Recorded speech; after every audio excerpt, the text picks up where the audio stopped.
رسول اللہ صلی اللہ علیہ وسلم نے فرمایا لا تزال طائفۃ من امتی ظاہرین علی الحق، آپ نے فرمایا میری امت کی ایک جماعت ہمیشہ حق پر غالب رہے گی، یقاتلون، اور وہ ہمیشہ لڑتی رہے گی یہاں تک کہ دجال ظاہر ہو جائے۔ اس وقت سے لے کر 1400 سال گزر گئے، تاریخ میں ایک لمحہ بھی ایسا نہیں آیا ہے کہ اسلام دشمن قوتیں کفر کو طاقت کے زور سے اسلام دشمن قوتیں اسلام کو طاقت کے زور سے ختم کرنے کی کوشش نہ کر رہی ہوں اور مسلمان اس کے مقابلے میں کھڑے نہ ہوئے ہوں۔ اور اسی کی لیٹسٹ مثال جو ملتی ہے افغانستان ہے۔ آپ کیا رشیا کی طاقت کو کم سمجھتے ہیں؟ اتنی بڑی طاقت، اتنی بڑی پاور، اور جس طرح سے اسلامی ملکوں کو اس نے ہڑپ کرنا شروع کیا، اس سے لگتا تھا کہ قرآن کی جو یہ آیت ہے کہ اللہ نے اس دین کو غالب رکھنا ہے قیامت تک، شاید یہ آیت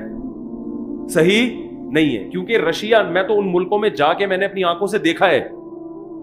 ازبکستان میں گیا، بخارا میں گیا، سمرقند میں گیا، انہوں نے بتایا کہ رشیا نے اسلام کو ختم کرنے کے لیے اتنا ظلم کیا ہے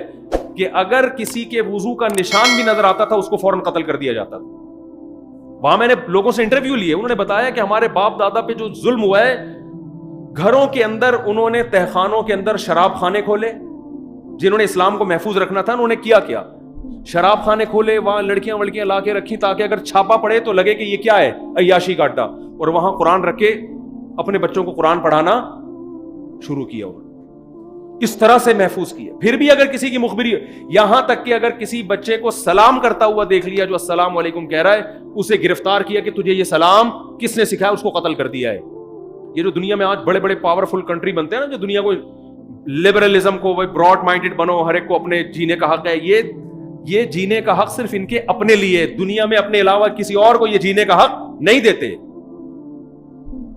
اس طرح سے ظلم کر کے کیا کیا ہے، اسلام کو ختم کرنے کی کوشش۔ اس کے بعد رشیا آیا کہاں؟ افغانستان، انتہائی غریب ملک، انتہائی پسماندہ ملک۔ افغانستان کی آرمی نے فوراً رشیا کے سامنے ہتھیار ڈال دی۔ آپ بتاؤ، اگر آپ کے ملک کی آرمی اگر سلنڈر ہو جائے تو پھر لڑنے کی طاقت کا کوئی تصور باقی بچتا ہے؟ ساری دنیا نے یقین کر لیا کہ افغانستان کو رشیا نے زیر کر لیا ہے۔ اس وقت نہ امریکہ آیا نہ کوئی اور کنٹری آیا، ساری دنیا جانتی تھی یہ جنگ ہار چکے ہیں۔ کہ اللہ نے کیا فرمایا، لِيُظْهِرَهُ عَلَى الدِّينِ كُلِّهِ۔ ہمیں یاد ہے افغانیوں نے، ہم تو چھوٹے بچے تھے اس وقت، خبریں سنتے تھے، جو لوگ وہاں سے لڑکے آتے تھے مٹی کے گاروں سے پھینکنا شروع کیے ٹینکوں کے اوپر،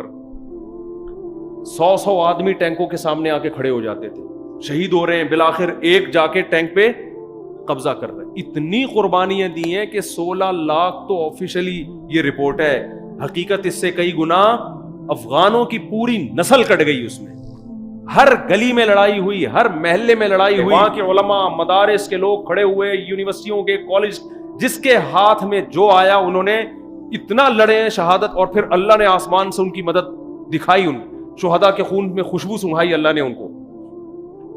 یہاں تک تھا کہ راکٹ لانچر کو وہ جانتے نہیں تھے کہ یہ ہے کیا ہے، اس میں پانی پیتے تھے، اس کا جو لانچر ہوتا ہے نا اس میں پانی پیا کرتے تھے۔ اتنی جانیں کٹی ہیں، اتنی جانیں کٹی ہیں، بالآخر چند سالوں کے اندر وہ روس جس کے بارے میں کہا جاتا تھا کہ اگر پنجہ گاڑ لے کسی کا باپ بھی اس ہاتھی کے پنجے کو اٹھا نہیں سکتا، دنیا کی غریب ترین قوم نے اس کے ایسے ٹکڑے کیے ہیں، ایسا اٹھا کے پٹخا ہے کہ اب دوبارہ افغانستان کے رخ کرنے کا وہ نام نہیں لے رہا۔ یہ اسلام کا اتنا بڑا معجزہ تھا جس پر افغان مجاہدین کو جتنی حوصلہ افزائی کی جاتی، جتنا اپریشیٹ کیا جاتا، کم۔ خدا کی قسم، قربانی کی ایسی داستان قائم کی ہے کہ اگر آج اس پہ ڈاکومنٹری بنے، لوگ بھول جائیں ساری دنیا کو، اور ساری دنیا کو بھول کے ان کے نعرے لگانا شروع کر دیں۔